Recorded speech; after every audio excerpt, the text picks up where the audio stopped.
How we work, how we innovate, how we interact have all changed dramatically in the recent past. Today, I am excited to dive into learning how innovation and our new style of hybrid work interact.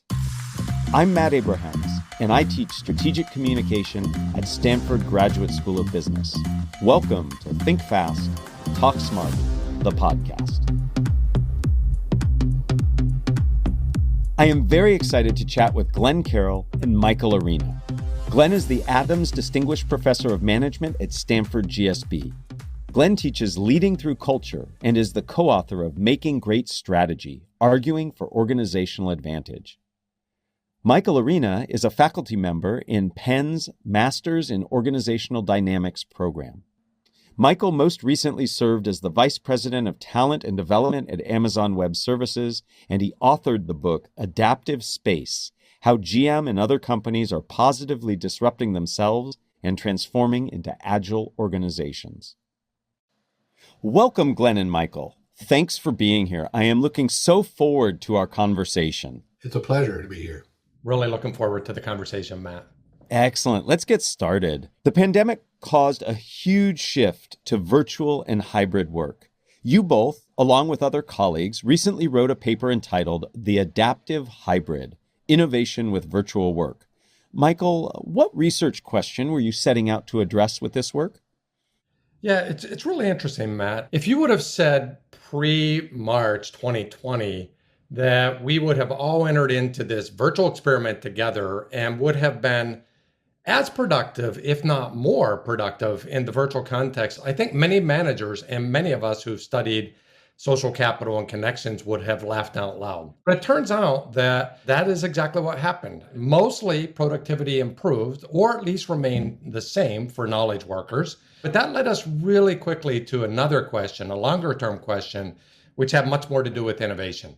Like, what will happen long term from an innovation standpoint as it relates to working virtually? And we know from previous research that that requires a different set of connections than being productive. And it turns out those particular connections are very, very fragile. So it led us down this path of really trying to understand what might be happening with innovation longer term. And we started to really study the network patterns quite comprehensively to see what was emerging virtually during that period of time. And then we started to see some anecdotes. My favorite and most alarming was in the video game industry.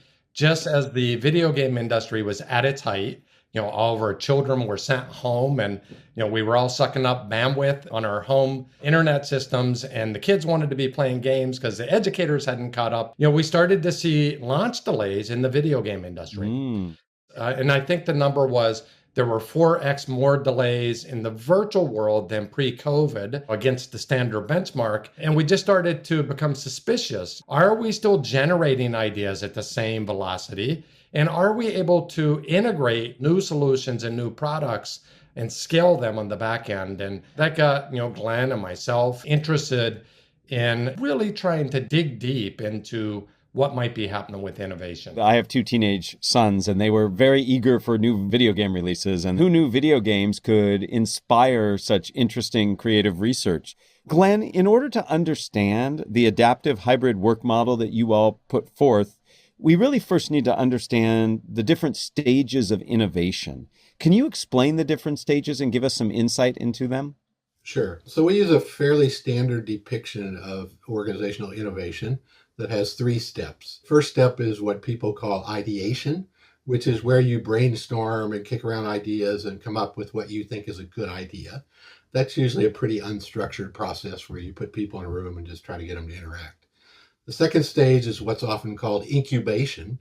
And the incubation phase is when you've decided on 1, 2, or 3 ideas, and you're trying to put them in place in an actual market or organization and see how they perform and try to fine tune the way in which you're doing it so that it works the way you want and that the consumers understand it and react to it the way you think they should. And then the third stage is if you've successfully incubated an idea, it's to bring it to scale. And bring it to scale means to bring it to the full organization and all of its markets, products, and services that are appropriate so that you can reap the benefits of the innovation in your regular performance. So it's all about ideation, incubation, and scale. Thank you for that, Glenn. Your model also looks at bonding and bridging. Can you help us understand how these two concepts interact with the stages of innovation? Sure. So we talk about what we call bonding ties and bridging ties, which are social connections among individuals. And if you think about a group of individuals who are very closely connected to each other, meaning they have lots of different dimensions to their relationships, and they interact with each other regularly, and they kind of know what's going on, and there's a lot of feedback and reciprocation from that. That's a bonding situation. Those are bonding ties. People feel close together, feel like a family, feel like a team. Bridging ties, on the other hand, are ties that stretch across vast parts of your social world, in this case, organizations. So a bridging tie would be someone in manufacturing might reach out to someone in marketing or in sales or something like that, who they don't normally interact with, but they're bridging across lots of different groups and lots of different parts of the organization in order to communicate with each other. Bridging ties tend to be much less frequent and much less intense, but are also important for innovation.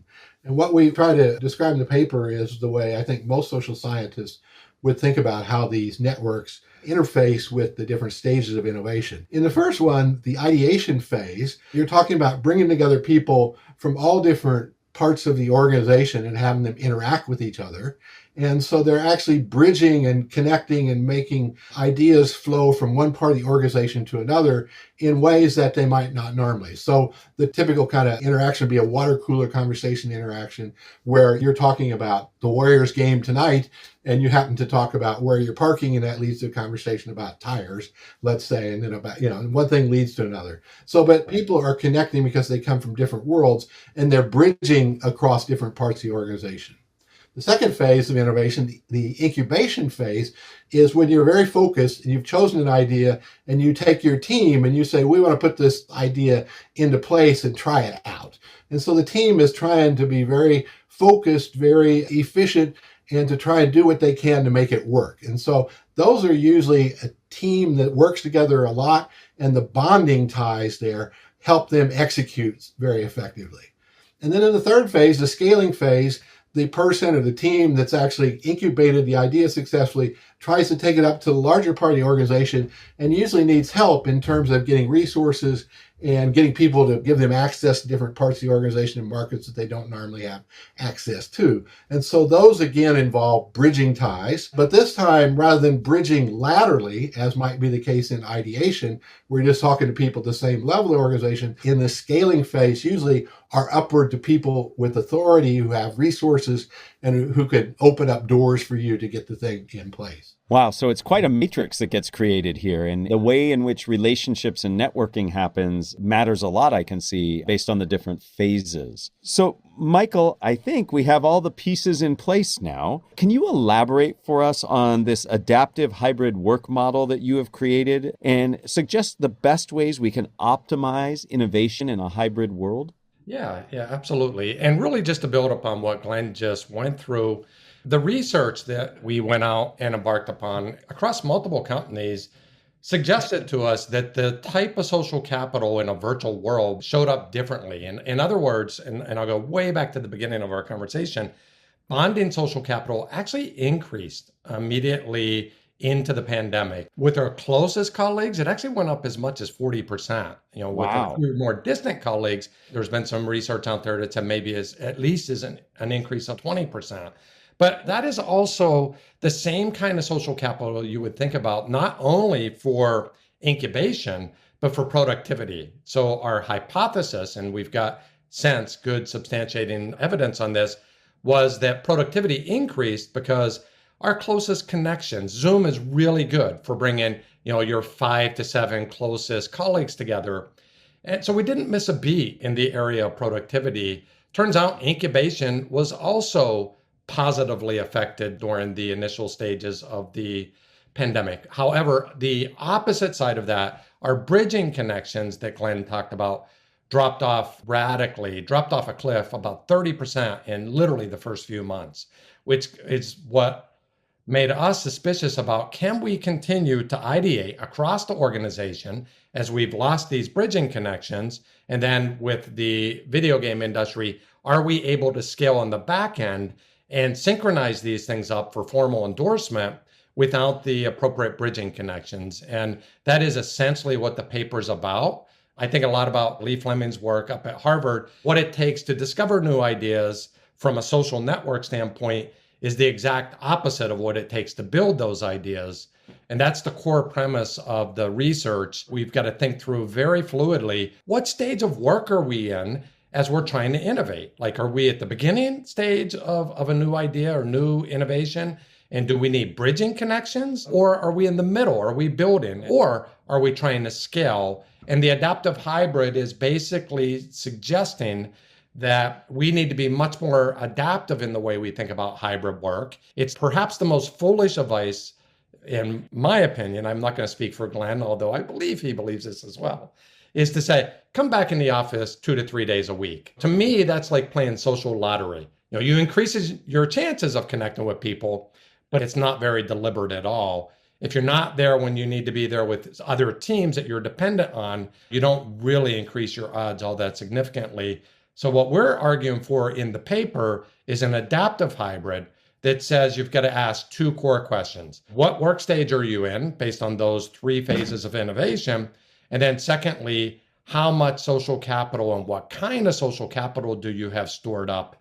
And our premise is based on those 2 questions, you may choose to work virtually because you've got stored up social capital, or you may choose to come in the office, but doing it super deliberately with the other groups you need to interact with. The advice is to look at what's going on at a meta level to understand where you're at in terms of the process, and then to think about that social capital, the way in which we need to connect with people and leverage our social network at work to accomplish the goals. And in some ways, that sounds like a lot of extra work, but it sounds like it's work that's very well worth it because it allows you to then make sure you're maximizing for where you're at that point in time. So besides the 2 questions that you posed, Michael, I'm wondering, are there other things that managers, leaders can be looking for to help maximize the likelihood that they're actually going to be successful innovating?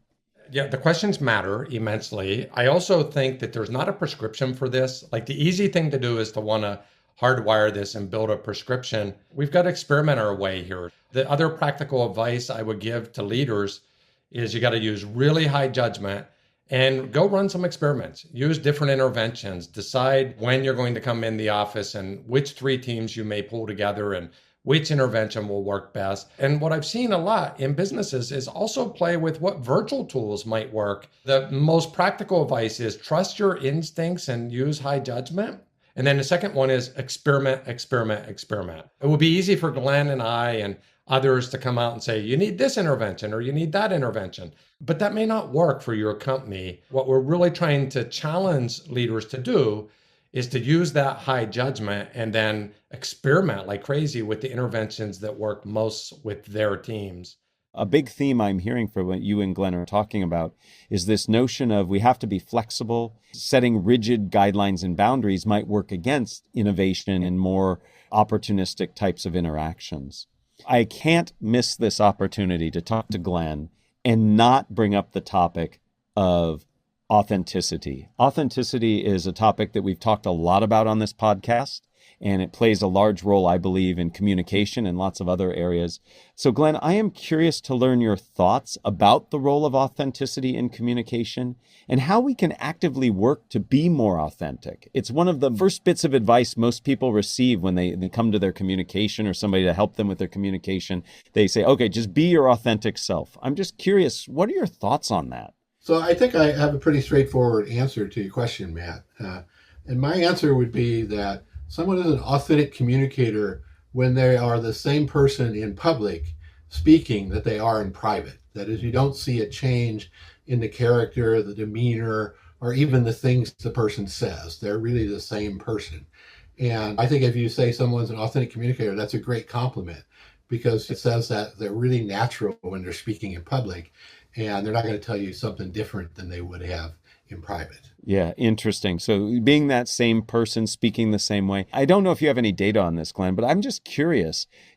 When we all moved to virtual communicating or communicating in an intermediated way, I think a lot of us became inauthentic just because we had so much to pay attention to. I mean, we've got all these volumes and buttons and all this. Do you have any instinct as to the difficulty that virtual communication had on authenticity or its impact on authenticity? So I don't have any data, and I haven't seen any really good research on that. I mean, my impression is pretty similar to yours. I think that a lot of people became what I would consider much more artificial when they're online than they were in person. On the other hand, you see the same thing, when people get up and speak in person sometimes. It's not just a virtual setting where you see that. You think like, wow, that's a different person. I've had people say, well, I don't know, just something happens and I become a different person when I'm speaking. I don't necessarily think that's a bad thing. Some people are probably better communicators when they're doing that, but it does make you wonder what's going on that makes a person change. Absolutely. Well, maybe there's some research and collaboration that we can do on that, because I'm fascinated by how the environment influences people's authenticity. Before we end, I'd like to ask both of you the same three questions I ask everybody who joins me. Are you guys up for that? Yeah. Absolutely. Excellent. All right, we'll start with you, Glenn. If you were to capture the best communication advice you have ever received as a 5 to 7 word presentation slide title, what would it be? So I'm going to sound like I'm pandering, but this is really true, Matt. So I was watching one of your videos, and you were talking about people who got nervous when they speak. Yeah. And your advice was just reflect at that moment and tell yourself, oh, that's just me being nervous. And in fact, if I had known that when I was much younger, I think it would have helped me with a lot of anxiety I had in public speaking. It really is true. Once you just realize, like, this is a normal thing and this is still you, that it relaxes you entirely. Pandering will get you everywhere, Glenn. No, I'm glad that advice was helpful, and it's helpful to many of us to take a moment to just realize that anxiety is pervasive. In fact, it is the norm. To not be nervous is the stranger of the situation. I'm glad that's helpful for you, and I hope it's helpful for others as well. Michael, I'm curious, who is a communicator that you admire and why? I think I'm going to say Mary Barra, because I had the chance of working with Mary Barra, as Glenn has, while I was at General Motors. She's just a really unique communicator in ways that I admire tremendously. And she's super authentic, awesome listener, which I think is an underrepresented part of communicating, right? Just an incredible listener who draws other people in, and then is, I actually think, quite masterful at synthesizing what she just heard from many, many others. So for me, like when I'm thinking about leadership and communication, not standing on the stage and communicating, but leadership and communicating, she rises to the top to me. I love that I asked a question about a communicator and you immediately went to a leader who's very good at listening and synthesizing. We often forget that that's a critical part of communication. Glenn, I'd like to ask you the same question. Who is a communicator that you admire and why? Yeah, so I'm going to go in the other direction here, but somebody I don't know and I really only heard speak once, and that was on television. And that is Amanda Gorman. She's a young poet laureate. She read a poem at Joe Biden's inauguration. I mean, I remember watching it. She had so much confidence, and I was just amazed at her. She's maybe 21 years old. I was amazed at her ability to do this. And so it was a matter of her oration and not necessarily a two-way communication, but it was very, very powerful.